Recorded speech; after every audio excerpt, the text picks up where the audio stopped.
subscribe for more.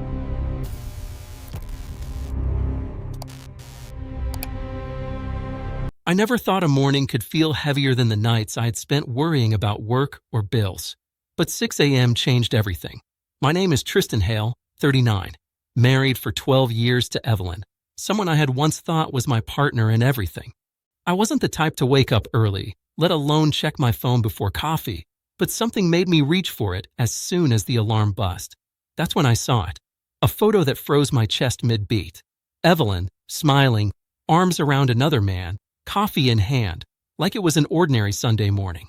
The man wasn't someone I knew. He looked familiar, calm, unbothered. And she looked happy, not in a playful, joking way, but like she had been caught in a moment I would never be part of. I stared at it for what felt like eternity. My mind raced through the possibilities. Was it innocent? A work colleague? A friend she hadn't mentioned? Then I noticed the caption, "Sunday stroll with a new favorite person." That wasn't casual. That was intentional. I didn't reply. I didn't comment. I didn't call.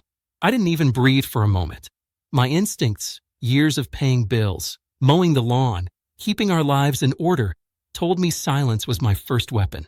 For 12 years, I had believed in the simple rules of marriage. Loyalty, patience, respect, communication. I had given her all that I could without holding back. Early mornings to fix the broken heater. Nights spent folding laundry and checking homework. Dinners cooked when I could barely keep my eyes open. I thought these were the invisible threads that bound us. Yet, here I was, staring at an image that tore every thread apart. I decided not to confront her that morning. Instead, I went about my routine. Coffee brewed, toast burned slightly on one side, the same way I liked it.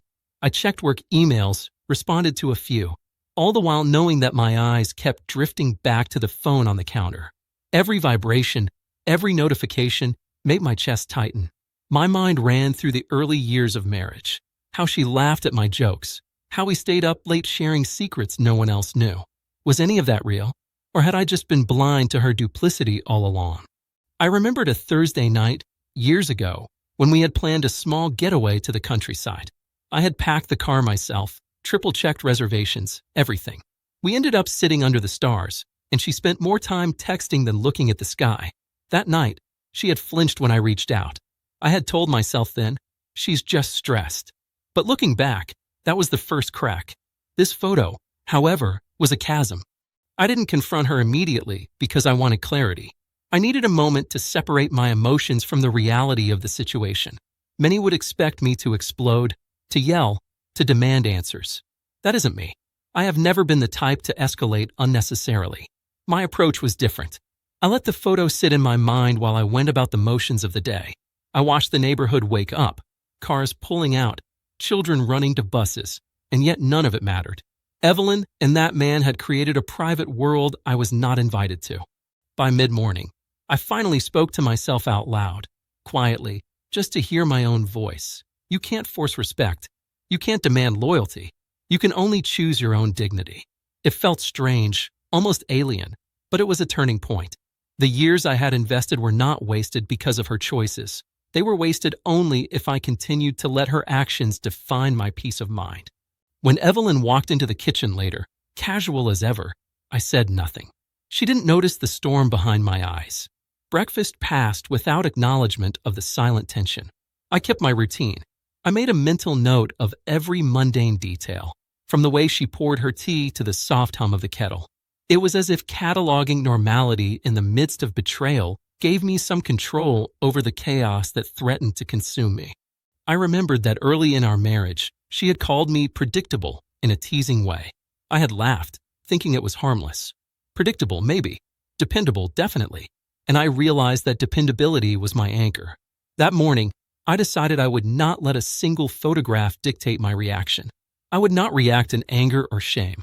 I would move with precision, quietly reclaiming what was mine, my focus, my calm, my clarity.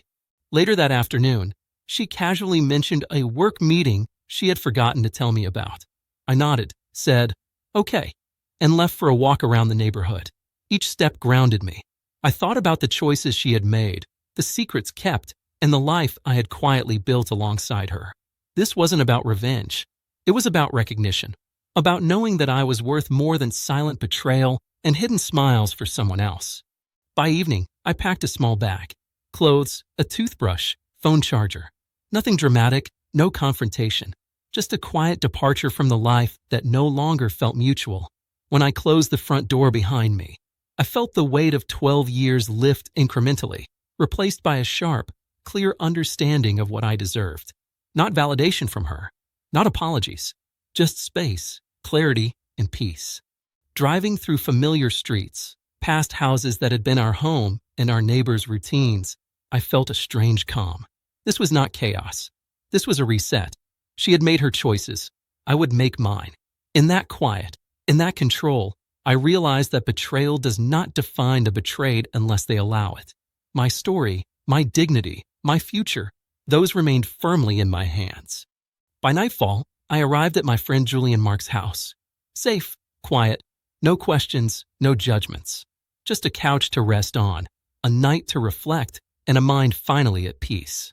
The photo, the betrayal, the shock, it remained, but it no longer dictated the rhythm of my thoughts or the path of my actions.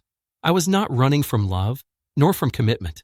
I was stepping into a space where my value was acknowledged by no one but myself. Sleep came slowly, but when it did, it was unburdened.